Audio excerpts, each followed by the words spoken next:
হজ flight উদ্বোধন করবেন প্রধানমন্ত্রী। হজ ক্যাম্প পরিদর্শনে গেছেন প্রধানমন্ত্রী তারেক রহমান। সেখানে আছেন সহকর্মী শফিকুজ্জামান রুবেল। বিস্তারিত জানবো তার কাছে। রুবেল,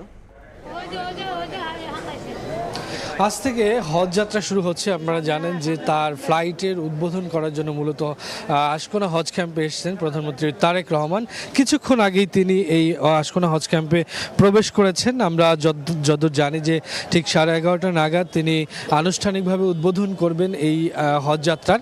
এবং আজকে প্রথম দিনে যে প্রথম ফ্লাইট সেটি মূলত 12:30 বাজে হযরত শাহজালাল আন্তর্জাতিক বিমানবন্দর থেকে সৌদি আরবের উদ্দেশ্যে ছেড়ে যাবে। এবার আপনারা জানেন যে পুরো পৃথিবীতে সর্ববৃহৎ হজ যে হাজিরা রয়েছেন যারা হজ করতে যান তার মধ্যে একটি দেশ হচ্ছে বাংলাদেশ। বরাবরের মতো এবারও আমরা জানি যে প্রায় লক্ষের কাছাকাছি যারা হাজি তারা ইতিমধ্যেই হজ করার জন্য সরকারি বেসরকারিভাবে তারা কিন্তু প্রস্তুতি নিয়েছেন। এবং খুব বলা যায় যে এখন পর্যন্ত যেই তথ্য বিভিন্ন মন্ত্রণালয় তারা বলছেন যে খুব সুন্দর সুশৃঙ্খলভাবেই তারা কিন্তু সকল কার্যক্রম শেষ করতে পেরেছেন। এবং আজকে থেকেই রাত 12:30 বাজে তাদের প্রথম ফ্লাইটের মধ্য দিয়ে মূলত এই যাত্রাটি শুরু হবে। এবং আমরা জানি প্রথম দিনে মূলত 14টি ফ্লাইট নির্ধারণ করা হয়েছে এবং এখন পর্যন্ত সকলেই যার যার কাজ সেগুলো করছেন। আমরা সকাল থেকে সেগুলো দেখানোর চেষ্টা করেছিলাম।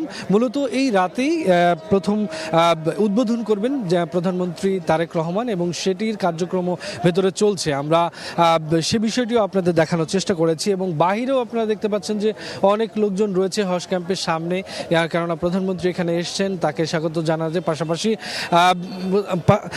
পাশাপাশি এই হজ ক্যাম্পে যারা হাজিরা যারা সৌদি আরব যাবেন তাদের সাথেও অনেকে স্বজন এসেছেন, তারাও বাইরে অপেক্ষা করছেন।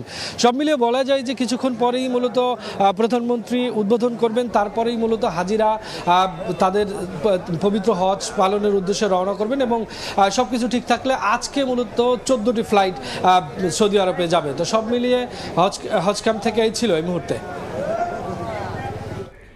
সরাসরি যুক্ত ছিলাম আশকোনা হজ ক্যাম্পে। কিন্তু